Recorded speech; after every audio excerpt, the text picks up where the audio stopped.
वर्धा जिल्ह्यामध्ये खरीप हंगामात मुख्य पीक म्हणून कपाशीची लागवड केली जाते। दरवर्षी शेतकरी मोठ्या संख्येने कपाशीची लागवड करतात। यावर्षी देखील मोठ्या संख्येने लागवड झालेली आहे। सध्याच्या परिस्थितीमध्ये शेतामध्ये मोठ्या प्रमाणात कापूस फुटलेला दिसून येत आहे। आपण आर्वी तालुक्यातील मोरांगणा शिवारामध्ये आहोत आणि येथे मोठ्या प्रमाणात कापूस फुटलेला आहे आणि एकूणच चित्र बघितलं तर वर्धा जिल्ह्यामध्ये वेगवेगळ्या शेतांमध्ये असं चित्र दिसून येते।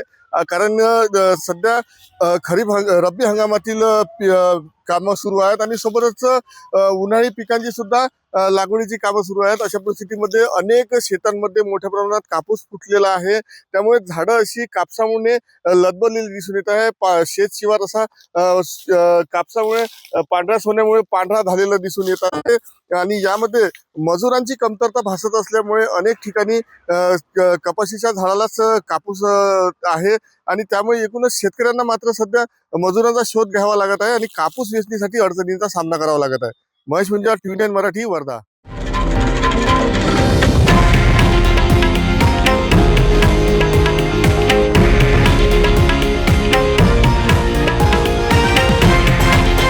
हे आहे देशातील नंबर 1 न्यूज नेटवर्क आणि आपण पाहत आहात TV9 मराठी, एकमेव।